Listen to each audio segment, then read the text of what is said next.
All right, here you go. The day the shutdown starts. As you can see, we've been preparing and getting ready for the execution of this job.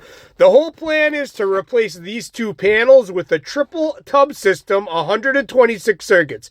I'm going to power my lights off this temporarily. I have a sub panel up there that's going to be temporarily getting fed from the new breaker enclosure to give us heat and lights while we need it. Fortunately for me and the team, this place was 60 degrees and the December weather held up. The plan is we're taking out those two panels and we're going to be installing a triple tub system, a new 200 amp enclosure, and refeeding everything. They currently have two panels that are completely maxed out. There goes that riser. Timber. That was an aluminum riser. Back to it. Oh, we got some tools too. I always rock the chain wrench when it comes to rigid. I've had this thing for a long time. We're anchoring in the riser. Back to the system though. They had a couple panels that were completely filled with tandem breakers illegally. They weren't rated for it. They want to get this thing operational right and for some future expansion of mini splits. It's a 200 amp three-phase system. This place is a church. It has absolutely no load on it. All the appliances are gas. The only thing they have is lights and receptacles in this place. The load was like 60 amps when calculated. Nothing at all. So we're redoing the outside enclosure. I'm using a rigid riser. I'm doing new grounding electrode. They only had one ground rod before. There's the new two rods. I space them about 8 to 10 feet apart. Then I go inside that with a piece of PVC down into the ground. That thing is complete, so we're going to take off inside and start doing the work. Once everything inside got ripped down, I spent an entire day here with two guys in preparation for this. We labeled every single circuit breaker of the existing service. We loosened every connector, every support, and came up with a general game plan that everybody was going to execute in the time. We made all the troughs get put together. We cut them down to length. I came up with all this length of the wood. I planned everything. I knocked out all those 2-inch holes, got the connectors in, the nipples cut, so that when it did come time to shut down, we could take all this, throw it up on the wall, put it all together, and get everything perfectly neat and supported.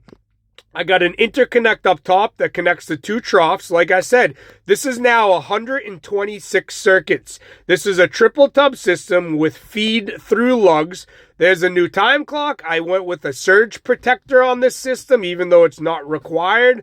3-pole 30 for that right there. There's the new breaker enclosure as well. I came in with an LB. I spray foamed the hole up first, and then I take some out and hydraulic cement it up nice and neat. There's all the wires down. We did have to do some splicing inside those troughs because they're existing. This is what the van looked like after day one too. Got rid of all that metal.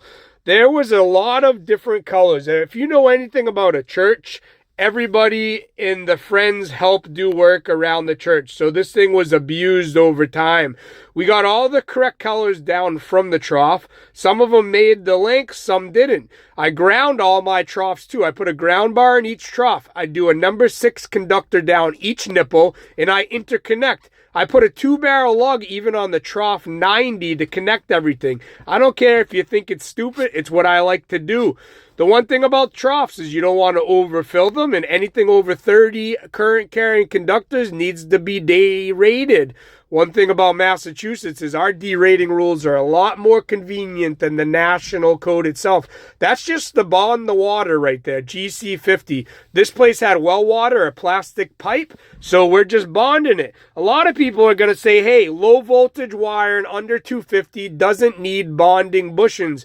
But you guys are mistakenly not looking at 250.92b where it tells you service equipment it has impaired KOs still needs those bonding bushings. There's a lot of stuff in that code book. The other thing about this install is there's an existing gas pipe that you might have caught in a couple of videos underneath these panels. I went ahead and had the AHJ come in before to take a look at the situation to let me know what he wants to do. And as the AHJ, if you're an inspector, you know that they can approve or disapprove or come up with a solution. A lot of the guys that own their own companies are very reasonable and understand that not everything's perfect, and they can make that call. The guys that follow the book to the T, I respect you guys too, because that's your job. It's your book. You can do whatever you want. That's why I confront them before the installation. This is everything put back together. Breaker enclosure, LB. I went with the new can for the parking lot light contactor at 10 by 10 by 6. This thing's ready to rock and roll. I'm waiting on a couple phenolic labels. Everything's supported. I got the sewage system on the right down there. We went with the quad. There's a custom cover I made for this enclosure. They had a lot of Romexes and MCs up in the ceiling, which I pulled back to that can and ran in THHN. I'm going to do some touch-up painting on the board, paint that pipe underneath the black. There's that gas pipe I was talking about. Yes, that does interfere with 110.26E, but is it actually causing a problem? Existing situations, most inspectors have a little bit more of an allowance